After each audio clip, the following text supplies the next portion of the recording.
안녕하세요. 뉴욕 구변입니다. 잘 아시겠지만 2월 20일 미국 대법원이 대통령의 아이파 관세 무과에 대해 위헌 판결을 내렸습니다. 바로 Learning Resources v. Trump 사건인데요. 이번 판결에서 대법원은 아주 명확한 원칙을 재확인했습니다. 바로 세금을 매기는 권한은 오직 의회에 있다. 이런 것이죠.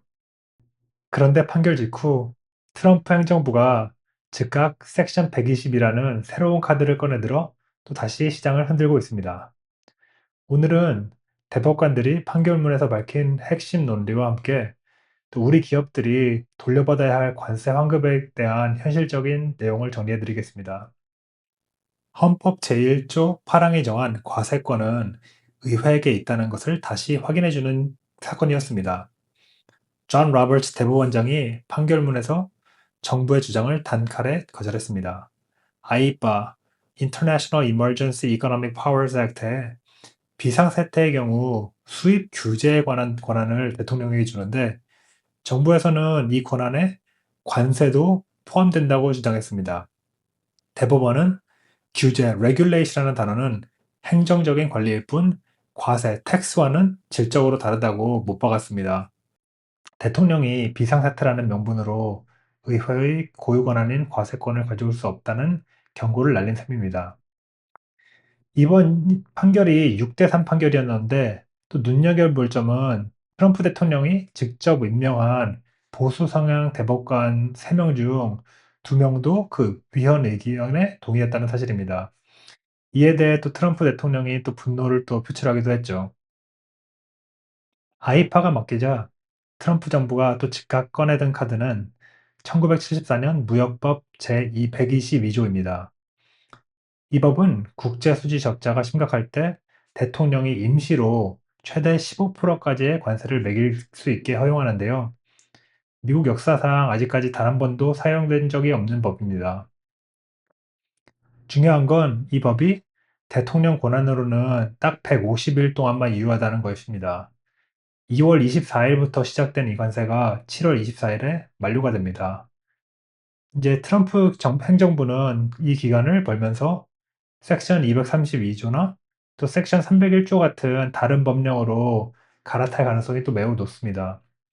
하지만 다른 법령이 도입되기까지는 조사라든지 공청회 등의 시간이 필요하기 때문에 7월 24일까지 바로 이 새로운 법령들이 적용될지는 아직 미지수입니다. 이 짧은 관세 공백기가 있다면 그때 이제 우리 기업들이 물량을 확보하거나 전략을 재정비할 수 있는 매우 중요한 골든타임이 될 것입니다. 대법원이 위헌 판결을 내렸으니 당연히 냈던 돈을 돌려받는 게 맞을 것 같습니다. 하지만 현실은 만만치 않습니다. 대법원은 그 위헌 판결을 내리긴 했지만 구체적인 환급 방법은 언급하지 않았습니다. 이미 수천 개의 기업이 낸 방대한 관세 데이터를 세관에서 일일이 분류해서 그 환급을 해주는 거는 행정적으로 큰 부담일 것입니다. 그래서 정부가 알아서 입금을 해줄 것이라는 것은 기대할 수 없고요. 결국 무역법원에 소송을 통해서 적극적으로 본인의 권리를 주장하는 것이 중요한 것 같습니다. 그런 기업들이 또 환급에 대한 우선권을 가질 수 있는 가능성이 크고요. 그래서 지금 현재 각각 회사가 낸 세금의 성격을 분류하고 대학 전략을 잘 짜야 되는 것 같습니다. 마지막으로 품목별 체크사항입니다. 이번 판결은 아이바에 대해서 해당하므로 섹션 232로 매겨진 기존 철강 관세나 다른 품목별 관세는 그대로 유지가 됩니다. 하지만 이번에 트럼프 정부에서 내놓은 섹션 122조를 통해서는 그 나온 관세는 섹션 232 관세에 중첩되지는 않습니다.